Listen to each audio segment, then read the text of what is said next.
परमहंस सद्गुरू स्वामी मकरंदनाथ महाराज यांचं प्रवचन 1 एप्रिल।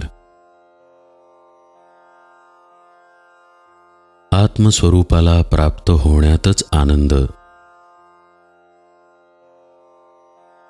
आपण प्रत्येक गोष्ट, प्रत्येक कर्म आनंदासाठी करतो।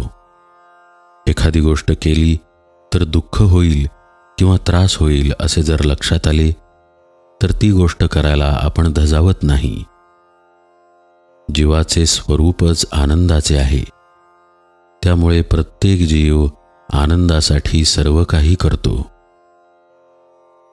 असे असल्यामुळे आपल्या जीवनात आपण आनंदच शोधत असतो।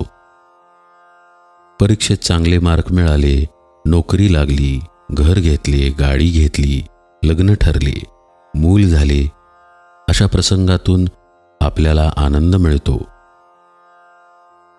पण संसारातील कोणताही आनंद तसा टिकाऊ नसतो। एक प्रकारे तो क्षणिकच असतो।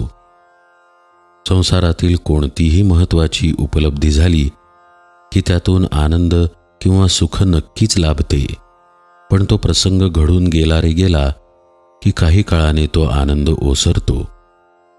हे आपल्या सर्वांच्याच अनुभवाचे आहे। याचे महत्त्वाचे कारण प्रपंचातील आनंदच मुळात अशाश्वत असतो। तो आपल्या देह, मन, बुद्धीच्या अवस्थेवर अवलंबून असतो। स्वतःची शरीर प्रकृती आरोग्यपूर्ण नसेल तर कौटुंबिक आनंद पुरेपूर उपभोगता येत नाही। तसेच मन व्यग्र अथवा खिन्न असेल किंवा अनुकूल नसेल तरीही प्रपंचातील आनंद अथवा विषयभोग पुरता घेता येत नाही। बुद्धीत व्यग्रता असेल किंवा तिचा निश्चय डळमळीत असेल तरीही प्रपंचातील आनंद निर्भेळपणे मिळू शकत नाही। याबरोबरच संसारातील विविध भूमिका बजावत असताना सुखदुःख, मान अपमान, निंदास्तुती अशी अनेक द्वंद्वे सामोरी येतात।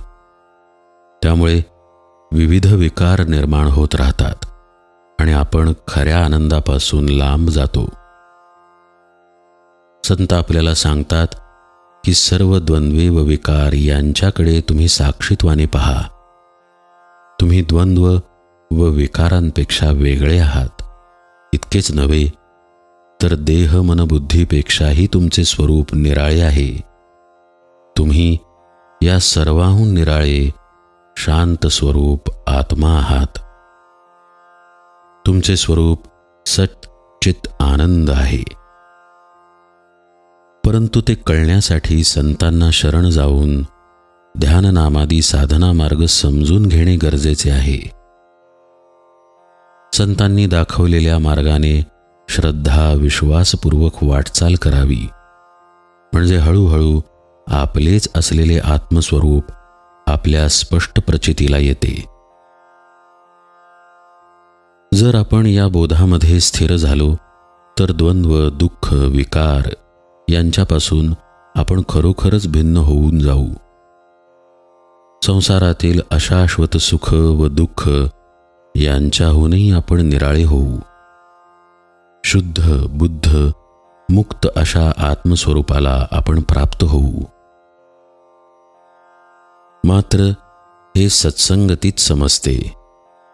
संतांच्या पवित्र संगतीमध्ये तसेच त्यांच्याकडून केलेल्या श्रवणामुळे लक्षात येते की जीवनात प्राप्त होणारी सांसारिक सुखदुःखे केवळ देह मन बुद्धीच्या पातळीवर आहेत।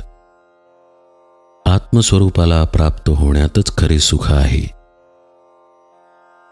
या आत्म्यावरच आपले खरे प्रेम असते, कारण तो सुखस्वरूप, आनंद स्वरूप सर्वात प्रिय असा आहे।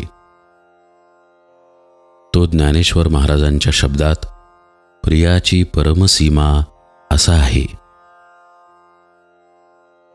संत सद्गुरूंची कृपा संपादन करून आत्मस्वरूपाला जाणून घेऊन आत्मस्वरूपाच्या ठिकाणी जर आपण रमून राहिलो तर त्यापेक्षा अधिक सुख, आनंद जगात इतरत्र कुठेही मिळणार नाही हे निश्चित समजा.